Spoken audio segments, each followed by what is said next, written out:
Hello and welcome to Train Signal. You're watching video number 19, Securing Linux. This is part of Fast Track CBT Video, Linux Networking and Administration. So here's our table of contents for this video.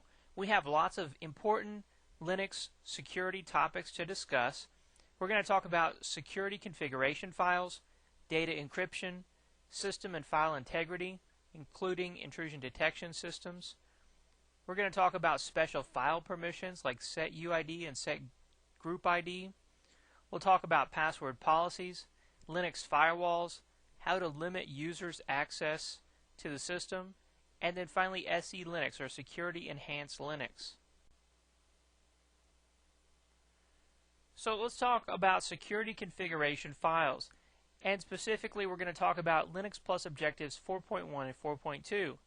Now 4.1 says configure security environment variables, and it says, for example, host.allow, sudoers, FTP users, sshd_config, and PAM. Now all these here are configuration files except for PAM, which is sort of a whole system and it has its own configuration files. Next one is 4.2, delete user accounts while maintaining data stored in that user's home directory. This is something that's quick and easy, and I'll show you how to do right at the end. So first off, we'll talk about Linux and how it offers a long list, of security configuration files. I mean hundreds of different security configuration files. So we can't possibly cover all of those. Instead, we're just going to discuss the Linux Plus examples that were mentioned up here, these specific files that they mention, and a couple others. So first off, host.allow and host.deny. Now they mention host.allow, but there's also host.deny. These are files that can be used to control access for certain server applications like Telnet and FTP. Inside host.allow and host.deny, there's a special format. If you do a man page on those, you put the name of the application and then the name of the username or the server name or the domain that those hosts come from, and then whether they're in host allow or host deny, that determines whether they're allowed or denied. And it just works for certain applications like, say, Telnet and FTP. The next one is sudo. Sudo is a program to allow non-root users to run root user applications. And the file etc_sudoers is a file that contains a list of the applications and the users that can run them. So this is a really cool way of allowing non-root users to run root applications in certain instances. For example, say you have a help desk and they need to be able to reset users' passwords. Well, you could put the password program in there and put only the users from the help desk allowed to run it, and those users in the help desk could reset users' passwords. So just an example of how you can use sudo. But basically you can create any script and then allow certain users to run that script. So maybe you're having a problem where you have to reset a modem, a few times a day, and you want the help desk to be able to do that. Well, you make a script to do it, and you tell them where the script is, the name of it, and put them in the sudoers file with that script, and they can run that script that needs root privileges to reset the modem. Now, I want to point out that sudo is different from the su command or the su command. The su command is used to assume another user's identity. Many times you want to assume the root user's identity, and that's the default. So if you just type su and you press enter, it prompts you for a password. That password is the root password. So right there you're suing to root is what you're doing. However, you can also su to another user. You could su to David, and you would have to type in David's password, and then you would become David as far as the system is concerned, and everything that he can do, you can do, and all the files that you create have his user ID on there, and so on and so forth. Most of the time, though, people are suing to root. They need to become root. And the best way for any administrator to be responsible is to log in as themselves, su to root, do whatever root command they need to perform, and then exit out so they're back to their normal login ID. And we're going to talk about that in a little bit. Another file that the Linux Plus Objectives mention is the FTP users file. Now, with vsftpd being the default FTP server, this file is actually stored in etc vsftpd/ftp users. This file is a list of users who are not allowed to log in via FTP, and there's a list of users that are in there by default, most of them being system users like root. So that's what the FTP users file does, and then you can also use other things like PAM or the user_list file to allow or deny FTP users. Then there's the sshd_config file. Now this file is stored in etc SSH. SSH is the secure shell. It's you could think of it as like an encrypted form of telnet where you're connecting to a remote system and you're performing commands, but with SSH it's all secured and encrypted. Now this file is used to set per user configurations for the secure shell service. It also determines if root will be allowed access via SSH. So when a user logs in via SSH, this file is what determines, a variety of different things for that user. Next, let's talk about PAM. PAM stands for Pluggable Authentication Module. And we talked about in video 18 how you could use PAM to configure vsftpd. And the configuration file for that service was etc/pam.d/vsftpd. But PAM can control access to a variety of server services. For example, PAM can control who can and who cannot log into the server or a certain service. You'll find all the PAM configuration files in etc/pam.d. PAM has a lot of options, and you can do a lot with PAM. Next one is etc Secure TTY. I want to talk about this. This wasn't mentioned on the Linux Plus objectives, but this file lists the TTYs and VTYs that root can log into. So if the TTY that root's trying to log into isn't listed on here, root will be denied login. So by default you have things on there like TTY 1, 2, 3, which would normally be serial ports on the back of the server. Then you have like VTYs 1, 2, 3. VTYs are pseudo terminals or virtual terminals. Basically, when root telnets to the server or uses SSH to connect to the server, he comes in on one of those virtual terminals. So, but if you had all those in use and root went to log in on VTY 101, that might not be in that file, and root might be denied login. So you just need to know that this file exists and what the purpose is for the file. The next thing we want to talk about is how to delete a user account but keep the home directory. And many times as an administrator you want to do this because a person's leaving the company, but you need to preserve their documents, maybe the programs that they've written or the scripts that they've created or their open office documents or their email, whatever it is, you need to preserve it and keep it in their home directory in case something comes up. Maybe their manager asks to see it. So to delete a user, you can just use userdel or userdelete without any options, and it won't remove their home directory. But it'll only do it if they're not logged in. So to remove their home directory, even if they are logged in, you can use the -F switch to force it. Now, if you're using the graphical user management application, you'll be prompted as to whether or not you want to delete the user's home directory. So let's go into our Linux server and let me show you how you can delete a user and keep their home directory.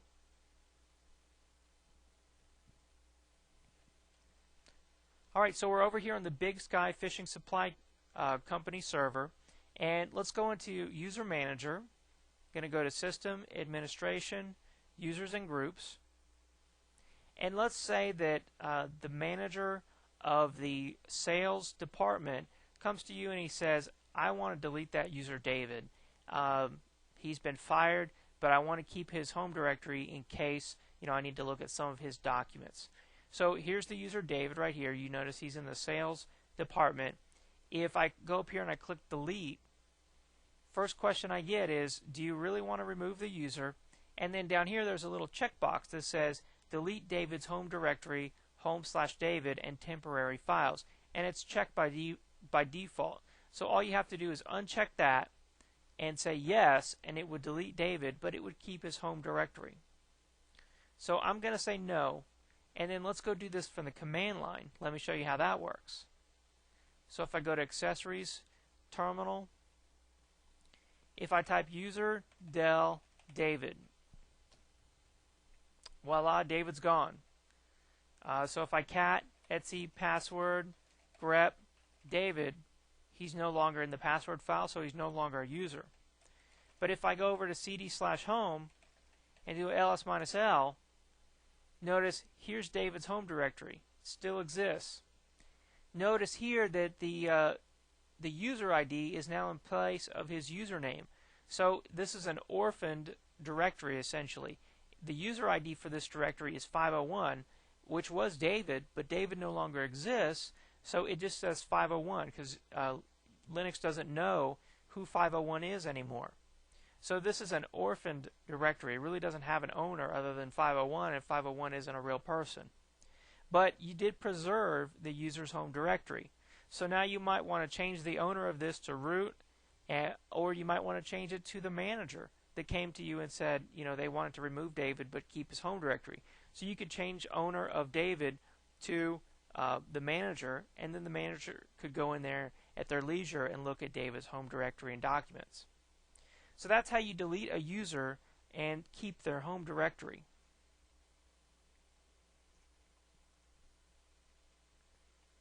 Alright, so we can move on to our next slide, which is data encryption. Now Linux Plus Objective 4.3 says, given security requirements, implement appropriate encryption configuration, and it says, for example, Blowfish, Triple DES, and MD5. Now, usually when you're talking about types of encryption, you're wanting to encrypt sensitive data over an unsecure network. To some people, their internal LAN is an unsecure network, and they want to encrypt most everything. To other people, they just want to encrypt data that goes over the internet using some form of encryption, because the internet is definitely an unsecure network. Now, usually the data that's encrypted is either a VPN tunnel or SSH. So a VPN tunnel is a encrypted network. It's usually encrypted. It doesn't have to be, but it's usually encrypted. It's a tunnel between two hosts or two networks that go through some other network. An SSH is a remote secure shell that connects to another server. Both of these are usually encrypted, and examples of encryption would be the examples that were listed up in the Linux Plus Objective: Blowfish, Triple DES, or MD5. So let me give you some definitions for each of these different forms of encryption. So first off, let's talk about Blowfish. Blowfish is a symmetric block cipher that can be used as a drop-in replacement for DES or IDEA. It takes a variable length key from 32 bits to 448 bits, making it ideal for both domestic and exportable use. Blowfish was designed in 1993 by Bruce Schneider and is a fast, free alternative to existing encryption algorithms. Since then, it's been analyzed considerably and is slowly gaining acceptance as a strong encryption algorithm. Blowfish is unpatented and license-free and available free for all uses.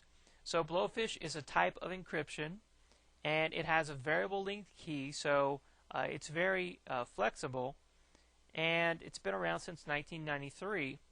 It's been tested and is a pretty secure encryption mechanism. Another form of encryption is MD5. MD5 stands for Message Digest Algorithm 5. It's a widely used cryptographic hash function, and it has a 128-bit hash value, so it's a set fixed key length. It's an internet standard, standardized as RFC 1321, and it's been used in a variety of security applications. It's used to check the integrity of files, and it was designed by Ronald Rivest in 1991 to replace MD4. MD5 is actually the default encryption mechanism for the etc shadow file in Linux. I shouldn't say the entire file, it's not encrypted, but the passwords, the actual passwords in the etc shadow file are encrypted with MD5. And then lastly, there's 3 DES or triple DES. This is commonly called triple DES, and triple DES is a block cipher formed from the Data Encryption Standard, or DES. And it's actually just DES done 3 times. So it uses the DES standard, it encrypts the data, then it re-encrypts it, then it encrypts it a 3rd time. So that's what triple DES is. It's also called TDES or triple DES. And how this came about was they found out that DES, which is a 56-bit key, was not strong enough, and after time, with a brute force attack, DES could actually be broken. So the easiest way to fix that was to just encrypt it 2 more times over, and there you have a very strong encryption mechanism that would take forever, if not be impossible to break. So triple DES is commonly used to encrypt all sorts of VPNs. It's a very popular method for encrypting VPN traffic between client and server, or between 2 different networks. And you can actually tell Fedora MD5 to encrypt the shadow file in triple DES if you want to. Now if you go and you look at the shadow file, you'll notice that all the passwords by default start with this $1, and that just tells you that they're being encrypted with MD5. To consider encrypting the passwords in the etc shadow file with triple DES, go take a look at the etc pam.d password file. This is where you would make that change. So we talked about encryption. Let's move on, and we'll talk about system and file integrity. Now in this slide we have 4 different Linux Plus objectives to discuss. However, they're all related, and so that makes it easier on us. First off, there's 4.4. It says detect symptoms that indicate a machine's security has been compromised. For example, review log files for irregularities or intrusion attempts. 4.7 says identify different Linux intrusion detection systems, or IDS, and they say, for example, Snort and Port Century. 4.9 says implement security auditing for files and authentication. And 4.10 says identify whether a package or file has been corrupted or altered, and it says, for example, checksum and tripwire. So basically all these are related to system security and whether or not a machine has been compromised, and how to prevent a machine from being compromised with something like an IDS. So many times you can detect that a system has been compromised by abnormalities in its operation. Some common abnormalities are system slowness, increased network activity, a change in how a program behaves, system or software crashes, changed data files, missing or corrupted log files, and user complaints. So if you think of like a Windows PC, if you've ever had a Windows PC that had a virus, you know what I'm talking about. You know, suddenly maybe a strange window pops up, or your system runs really slow, or access to the internet, maybe your local LAN or the internet just seems really slow. You know, strange things have happened, and you're saying to yourself, this isn't right, this isn't normal. And then this leads you to, looking into whether or not your system has been compromised by some sort of virus or, malicious attack. So many times the only sure way to resolve a compromised machine is a complete reinstallation. This is unfortunate. I mean, many times you can use an antivirus program to somehow clean it up, but you still always have that, concern in the back of your head that, gee, maybe it didn't get it all, maybe the virus is still there, or the virus has messed up your machine so much that, the antivirus software just can't fix it, can't put it back to how it was. So you really want to prevent, your system from ever getting infected in the first place. And that's why we're going to talk about IDS systems, or intrusion detection systems. These are programs that monitor your network activity and try to prevent your system from being attacked by a commonly known malicious attack. Before we talk about that, I just want to point out that a common group of programs or scripts used to compromise the system is called a rootkit. and we're going to talk about rootkits in just a second, but essentially it's some program that's put on your system that allows that user, that malicious user, to have root privileges on your system, or administrator level privileges. And these are very dangerous because with administrator privileges, that person has remote access and can do anything on your system. So to me, rootkits are much worse than viruses. Viruses are sort of usually they're just like dumb robots that do something like delete all your files or send out a bunch of email. Whereas rootkits, that person has root access to your system for the long term. So anytime they want, in the middle of the night, whatever, they can get into your machine and act like they're you and send things as if it was you, or download your financial data, or whatever. So rootkits to me are much worse than viruses. So how to prevent rootkits and viruses is to use an intrusion detection system, or IDS. Now Snort, it's a funny name, but it's a good program. Snort is one tool to assist you if you believe a system may be compromised. Snort is a network protocol analyzer or packet sniffer that can recognize common malicious activity on a network. So there's a couple different ways to use Snort. One is just as a protocol analyzer like Ethereal, where you're just sitting there with Snort and you're logging all the network activity that goes in and out of your system, and then you can sit there and monitor that or read it and see what type of traffic is going in and out. So if you thought you had a network virus and it was sending traffic out on your network, or your network's running real slow and you want to find out if you've been compromised, you could use Snort to analyze the traffic that's going on your network adapter and see if it's bad stuff or normal stuff. But then Snort can also be used to take the traffic that it finds on the network and detect common intrusions, well-known intrusions, common malicious activity. So normally this is done with Snort, in the background. You set up Snort, you set it to run, you leave it, and forget about it.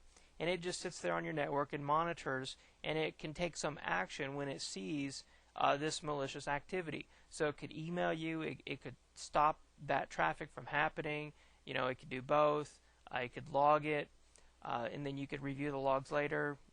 It can do a variety of things. It's sort of like a firewall in the sense that you create these rules based on this malicious activity that might be happening, and then it takes the action on those rules. So you can find out more about Snort at snort.org. Another IDS/firewall is called PortSentry. PortSentry is more like a firewall really than an IDS, because it can stop port scans on the local system and monitor for access attempts on TCP ports. So it's really designed to be more like a firewall, but it can also do some intrusion detection stuff. So to find out more about PortSentry, go to sourceforge.net/projects/sentry-tools. Both Snort and PortSentry are freely available. Another good system security tool is called Tripwire. Tripwire is a system integrity checker. It keeps a checksum or hash of every file in the system, and it periodically checks all files to see if they've been modified. So Tripwire basically goes through every file, creates a hash or a value, certain value for that file, and later it can go back, say once a day, once a week, whatever you set it to, and compare those original hashes with the new hashes that it performs when it checks the files, and it tells you what files have been modified. And certainly some files will have been modified, but mainly you want to prevent any binaries or important scripts from being modified, because those might be used to gain root access. Now, the Check Rootkit program is the closest thing to a virus scanner for Linux. Real Linux viruses are pretty rare. Rootkits are more common though on Linux. And Check Rootkit scans a Linux system for rootkits. And you can find more about Check Rootkit at checkrootkit.org.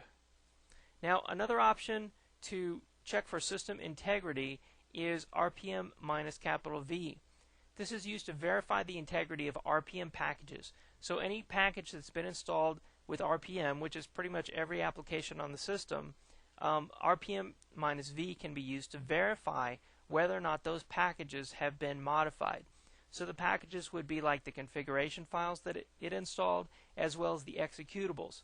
So the executables is what you're most concerned with, but the configuration files might also be of concern.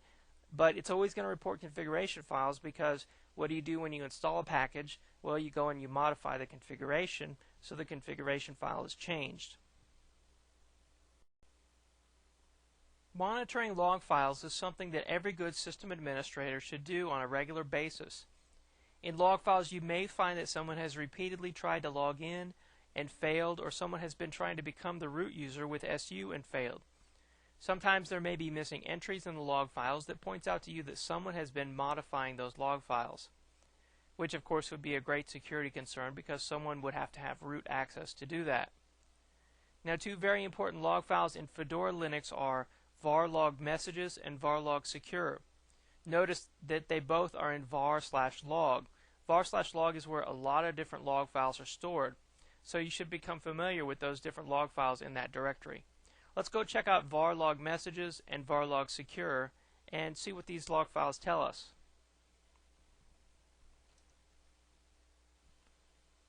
Alright, so we're over here on our Linux server. I'm going to go up to Applications, Accessories, Terminal.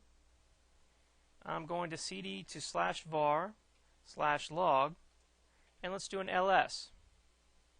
So you'll see here there's a lot of different log files, and then in the blue these are directories, which have even more log files in them. So let's more messages. See, it starts here on April 9th. It says the system was restarted. DHCP happened. Let's go down to the bottom down here and see what happened most recently. April 13th, IP tables was modified. DHCP inform was done. So you can see here, this sort of records all the different system activities. And you can actually use tail on messages and see the last 10 entries. See the last 10 entries. So I did tail space messages, and you can see the last 10 entries there. So the other important file was secure. If I cat secure and I pipe that to more, you can see here on April 10th the SSHD, or the secure shell daemon, is listening on port 22. Let's see here, some PAM information was recorded. PAM Unix, system config bind was run. That's the DNS administration program. Timestamp was modified. So, you'll have to become familiar with what these different messages are and what these different applications are, so that you know what's normal and what isn't normal. Here's a user add. So a user was added. User test2, group ID 692. And of course, I can tail secure as well. And it just shows me the last 10 lines. So sometimes, people will make a login script, administrators will make a login script, that when they log in, maybe it tails the secure file and the messages file, and it just tells you the last 10 entries. So every time you log in, you're sort of forced to review what happened in the logs recently. That's a great way to remind yourself or force yourself to review those logs. So you saw what the secure log file contains and what the messages log file contains. Like I said, there's a lot of other log files out here that you should be familiar with. But messages and secure, in my opinion, are the two most important log files on the system. So let's go back to our slides. So we finished talking about system and file integrity. Now let's move on and talk about special file permissions. Now Linux Plus Objective 4.5 and 4.6 say, use appropriate access level for login, for example root level versus user level activities. Then they talk about SU and sudo. Then 4.6 says, set process and special permissions, for example SUID and SGID. Now, as we said before, good administrators will always log in as themselves, then SU to root. This way they aren't always the root user, where they could accidentally cause trouble, and whenever they become the root user, it's recorded in a log file. Now keep in mind that any account with a user ID of 0 in the etc password file is a root user. You could set up a new user called Sam, and if you give Sam a user ID of 0, he's the same as the root user, or he's root equivalent. Now the su command allows someone with someone else's password to become that user. Usually this is done with the root account. In fact, that's the default if you just type su and press enter. However, you could also assume someone else's identity with the su command. Now sudo is a system that allows administrators to define what superuser programs can be run by what users. It's an excellent tool to allow, say, a help desk to reset passwords without having the root password. Now we talked about sudo a little bit ago, and the sudoers file that's in etc that controls sudo. Now the set UID or SUID and set group ID or SGID are special file permissions that you can set on executable files. These permissions allow that program or script to be run as the owner of the program. Usually the program is run as the root user. So this is a security concern because anything that program or script does is done as the root user. So if you could find a way to set your own script with an SUID as root, you could be root. And you could write that script to go out and make yourself root, or modify log files, whatever it is you wanted it to do. It would be all powerful. Now many normal Linux programs have SUID as root set, and they run normally this way.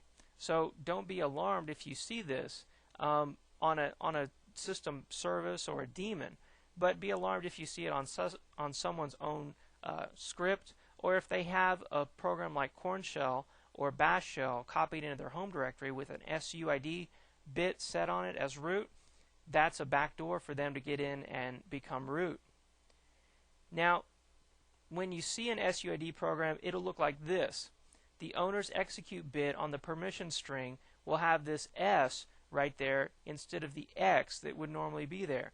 That's an SUID program right there. So whoever it is the owner of the program. When that program is run, the person that runs it will become that person while they're running that program. Now the set group ID is usually the same, or it uses the same concept, but the program runs as whatever group is associated with the program. So if you see something like this, where the group permissions have an S right here, whatever the group is that is the group owner of that program, when the person runs that program, they'll be in that group. So they'll act like someone who's in that group. Now another special Linux permission on files is the sticky bit. The sticky bit used to mean that if you run that program, it stays in memory. It doesn't unload the program. But now the definition really of the sticky bit has changed, and it's usually set on a directory to prevent someone who doesn't own the file in that directory from deleting the file. So you'll see programs or directories that look like this, where they have a T on the execute of the permission string, and that's what the sticky bit is. That's how you identify a program with the sticky bit. Now to add these special permissions with chmod, for SUID you do chmod u+s. For SGID you do chmod g+s. And then for sticky mod you do chmod +t. You can of course also use the octal permissions, where we normally talked about octal permissions being 3 digits. You can use the 4th digit out here for SUID, SGID, and sticky bit. So a 4 in this first value over here of the 4 represents SUID, a 2 would represent SGID, and the sticky bit would be 1. And there's actually combinations you can do of these if you want, like all of them or 2 of them or whatever it is you're trying to do. So now let's move on and talk about password policies. So concerning password policies, Linux Plus Objective 4.11 says, given a set of security requirements, set password policies to match complexity, aging, shadowed passwords. For example, identify systems without shadowed passwords. So having a password policy protects your system from simple or easily cracked passwords. Now, users are generally too lazy when it comes to security, and they tend to choose the simplest password possible. This is good for them, but bad for security because those passwords can be easily cracked. Now, when I talk about cracking passwords, a lot of the password cracking happens on systems that aren't using Etsy Shadow, and that's because Etsy Shadow is taking the passwords or the encrypted passwords out of the Etsy password file and moving them to a file where normal users don't have access. Without Etsy Shadow, the passwords are stored in the Etsy password file, so anyone with a cracking program could take those encrypted passwords and try to decrypt the passwords to get the real password. So because of that, there used to be a much bigger push to make the passwords long, make them be very complex, have uppercase, lowercase, numbers, special characters, and all that's still important because there might be some way, to get to the Etsy Shadow file and actually crack it. But in the past, it was general practice for the passwords to be readable by all users, but they were in the encrypted format. So there's a lot of tools still out there today to crack those encrypted passwords. Even if they could get to the Etsy Shadow file, they could still use those tools to crack the passwords. Now, they generally recommend that a password is too simple if it can be guessed, like the user's last name or their birth date. So the strongest password is created when you mix the case. You have uppercase, lowercase, you use special characters, they're longer than 8 characters long, the password is, and they're not a dictionary word. So 21 computer, of course, is long and it has numbers, but it has a dictionary word in it. So you really want to get rid of that dictionary word, and maybe you put a special character right in the middle of it, like an exclamation point. And that makes it a complex password, and it's not a dictionary word anymore. Now you can download a free PAM module called pamcracklib.so, and this will enforce strong passwords in Linux. So it forces users, when they set their password, to make it a strong, complex password. Now, another important security measure you can take is to enforce password aging. This is when you force users to change their password periodically so that they don't have the same password, forever. Now, this can be done with the GUI User Manager, or you can use the program CHAGE. So let's go check out password aging over on our Linux machine.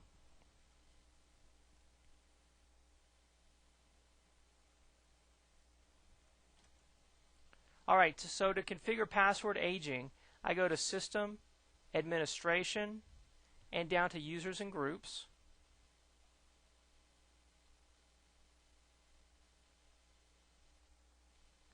And then right here I can take a user like Sally Jones. I can click on Properties for Sally and go over to Password Info. And it says the last password change was on this date. And here I can enable password expiration. This is password aging. They call this aging. So here I can set the days before the change is allowed, days before change is required, days warning before change, and days before account is inactive. So this is part of password aging here. I'm going to say cancel, and then let me go show you the CHAGE command.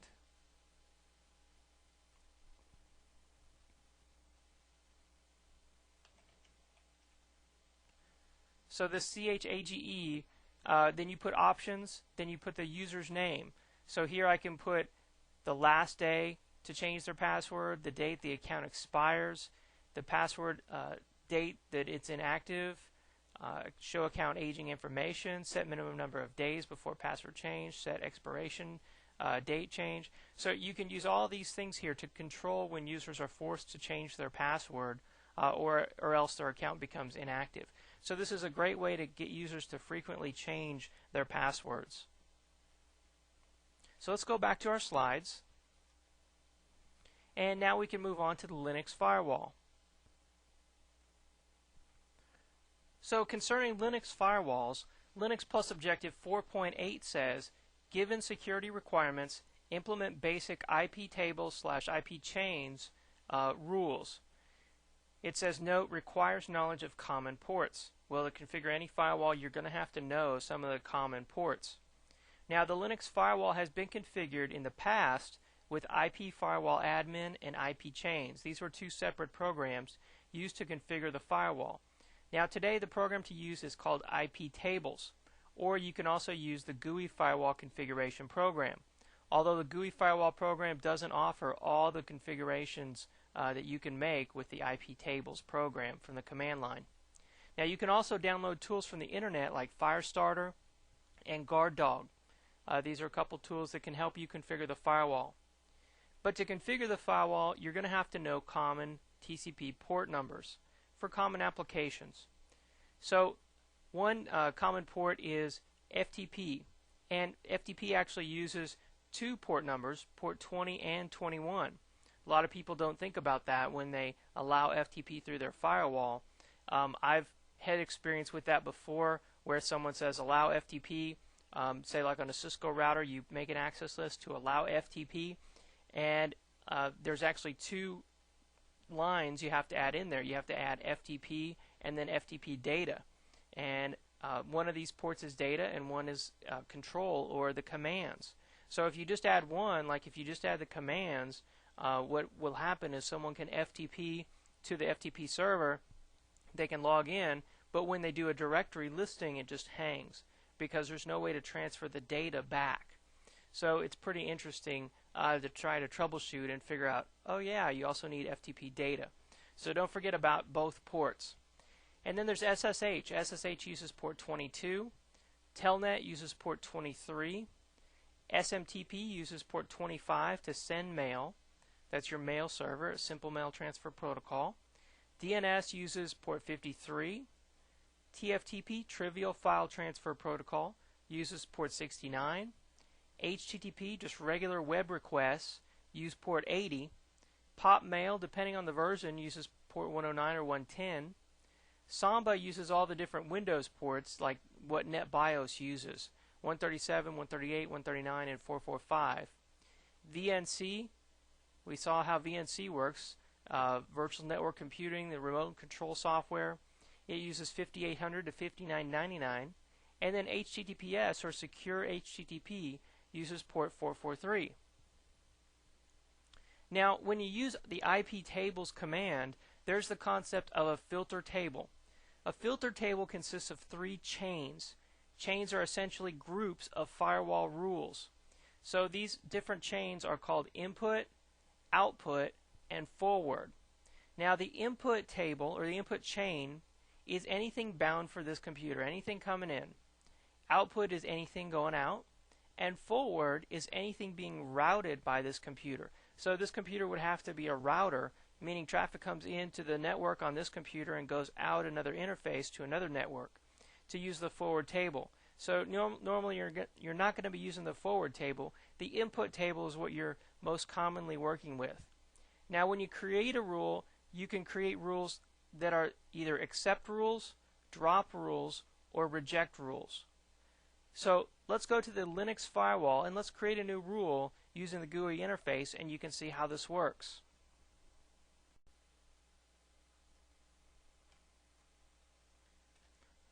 Okay, so we're over here on our Linux server, and to configure the Linux firewall through the GUI interface, I'm going to go up to System, to Administration, then over to Security Level and Firewall. If I click on that, it brings up this program that has two tabs. The first one is the Firewall Options, and the second one is Security Enhanced Linux. We're going to talk about that in just a little bit. So first off, we'll talk about the firewall. To configure it, we're going to have to enable it. Now, it was actually enabled by default, but when we installed the system, we chose to disable it. And the other thing that was checked by default was SSH. SSH was allowed in through the firewall by default, and that was the only service that was. So let's also allow www, and we'll say telnet too. So, and then down here you can add other ports. I mean, notice up here there's only, just a handful of services listed. So obviously there's a lot more different TCP protocols than just that. So we'll click Add here, and we talked about how TFTP is port 69. So let's add TFTP, and it actually uses UDP, and we'll say OK. So it's important, that's why it's important to know what application uses what port and even what protocol they use. So I'm going to say OK here, and it says by saying yes, you'll set the security level of the system and override any existing firewall configuration. Are you sure you want to do this? We'll say yes, and the program just closes out. So let's go look at the IP tables.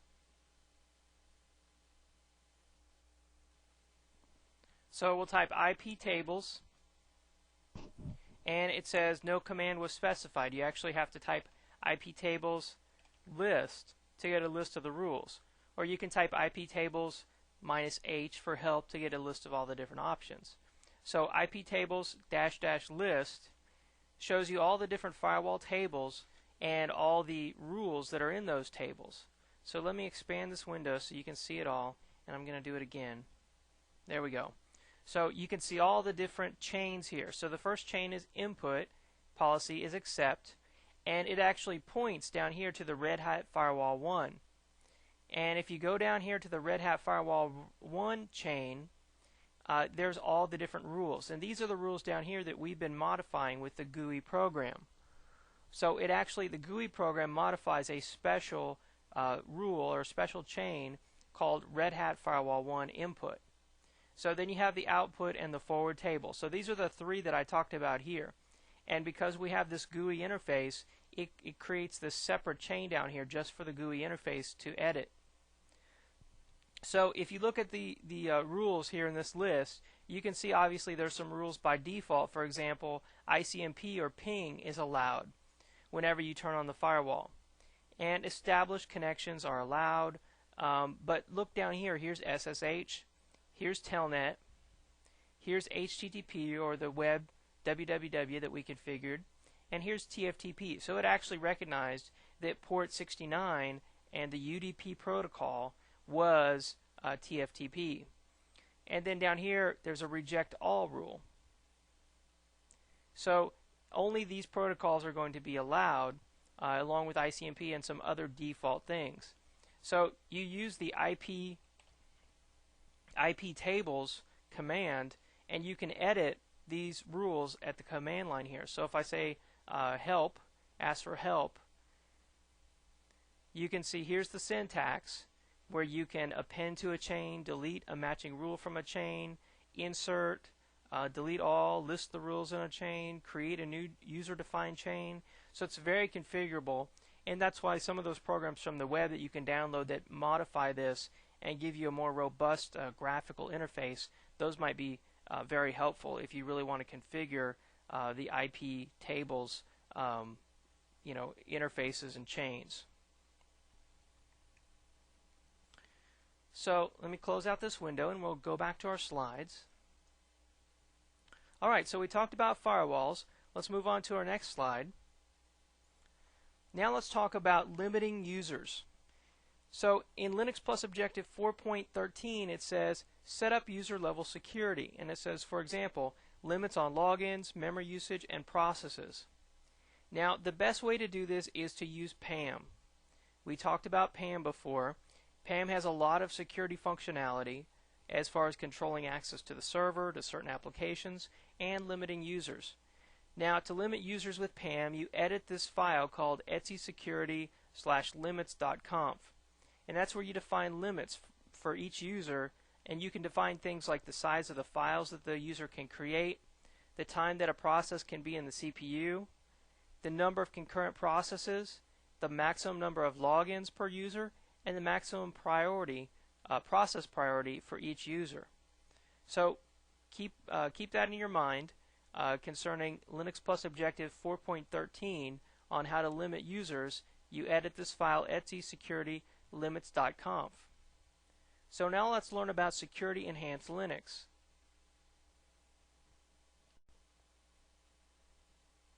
Now Linux Plus Objective 4.12 says identify security vulnerabilities within the Linux services.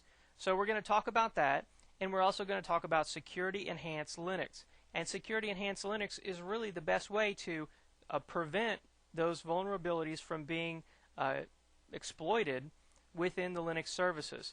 So within a normal version of Linux, most services act as the root user. So just about every service it's running is running as root. Most of the time, anything that a daemon or service does, it does it in an all-powerful mode. It's root. It's the administrator. Now this causes a security hole or a concern, because if you could get a daemon to do something for you, you would have root power. Examples of daemons that are all-powerful are FTP, HTTP, and SMTP. These daemons have heavy user interaction. You know, your FTP client is talking to the FTP server, so if you could get it to, say, crash and, you know, modify a log file that does something, and the next time it starts, it does whatever you told it to do. You know, that would be an example of exploiting the power of the FTP service. So Security Enhanced Linux prevents this vulnerability within the Linux services. SE Linux is Security Enhanced Linux, and it's not part of the Linux Plus objectives, but it is installed by default in Fedora Core 5. It's not installed in Fedora Core 4. So the following information about SE Linux is from the Fedora SE Linux Frequently Asked Question list at this website. So let me just hit on some of these important topics in here to try to help you understand what Security Enhanced Linux does. Now, SE Linux is an implementation of mandatory access control. Standard Linux is called discretionary access control. Discretionary access control, Standard Linux, provides no protection from broken software or malware running as a normal root user or a regular user. Users can grant risky levels of access to files they own. So with mandatory access control or Security Enhanced Linux, it provides full control over all interactions of software, administratively defines policy closely, controls user and process interactions within the system, and can provide protection from broken software or malware running as a user. So SE Linux is mandatory, regular Linux is discretionary, DAC and Mac. Okay? In the DAC model, regular Linux, file and resource decisions are based solely on users' identity and ownership of the objects. Each user and program run by that user has complete discretion over the user's objects. So if I own all the programs in my home directory, if I want to grant access to whoever I want to, or if I mess up the access and grant it to everyone, then too bad, it's my home directory.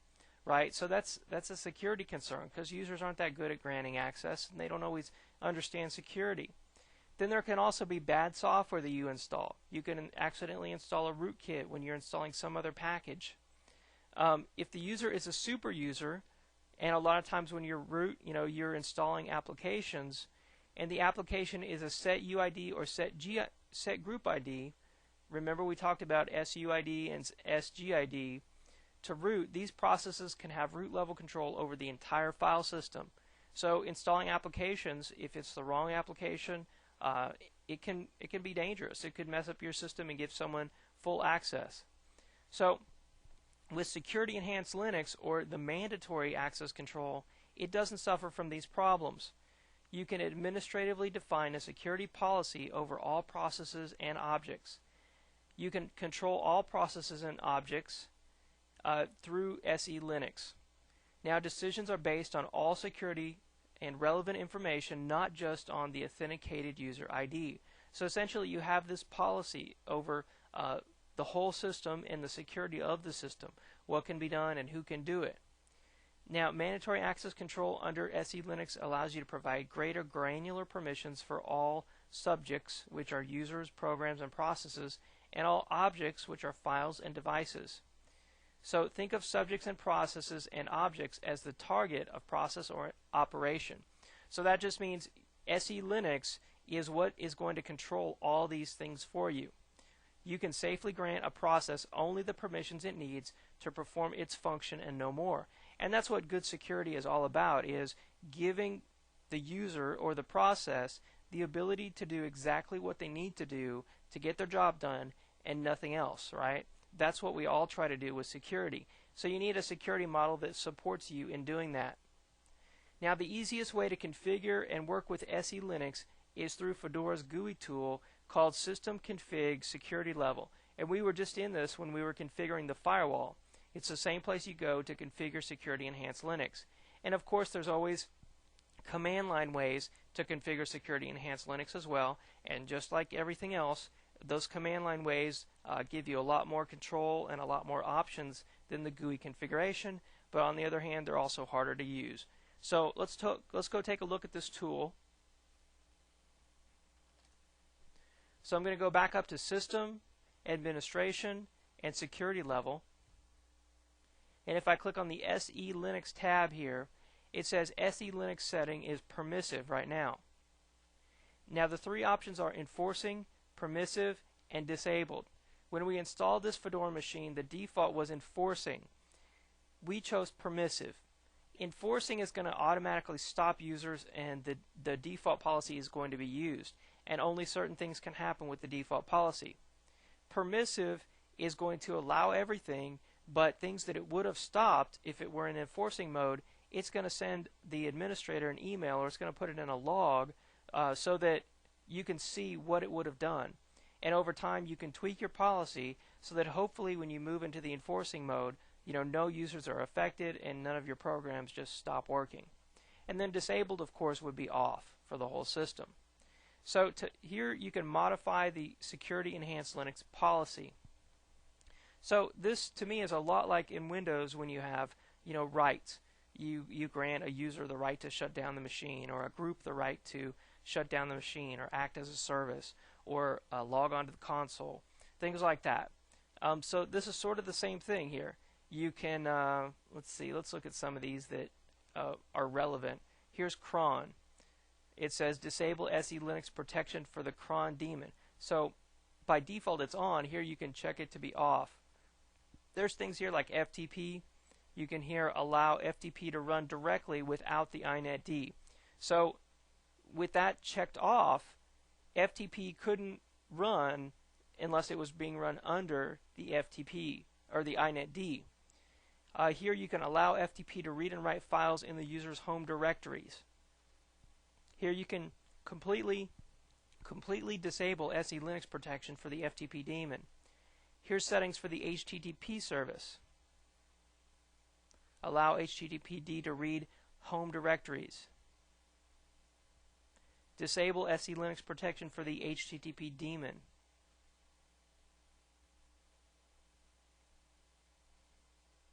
There's Kerberos, there's DNS, NFS.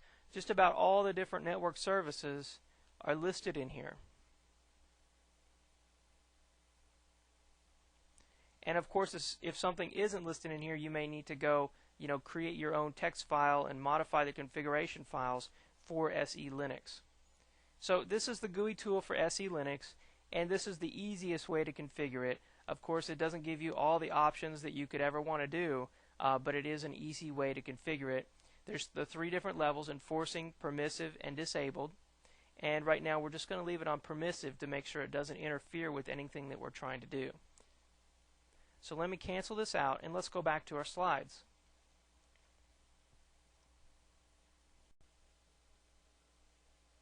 Alright, so we learned about SE Linux, and we learned about how Linux normally operates, where all the root services, all the services are run by root users. So that's a security concern, and SE Linux resolves that for you. So with that, we can move on to our conclusion. And in conclusion, in this video, we learned about security configuration files, how Linux has a long list of security configuration files, and we looked at some of the common security configuration files in Linux.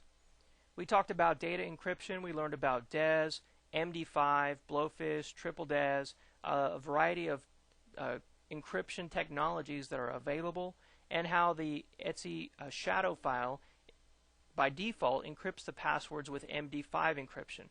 And if someone could get access to that file, there are MD5 decryptor programs out there. You can enable Triple DES encryption on the Etsy shadow file if you wanted to. Encryption is commonly used for SSH connections and VPN connections. We talked about system and file integrity. We talked about rootkits. And we talked about intrusion detection systems and a program called Tripwire that will check for file modifications and file integrity on your system. We talked about special file permissions like the set user ID and set group ID. Those are the special permissions that allow anyone who runs a program to act as the user that owns the program, and typically that's root. We talked about password policies and how it's important to have complex passwords. We learned about the Linux firewall called IP tables and how you can configure that using the GUI tool, but you can do a lot more with the command line IP tables program. We talked about limiting users, and then finally we learned about security enhanced Linux. So with that, we've come to the end of video number 19, Securing Linux. Thank you very much.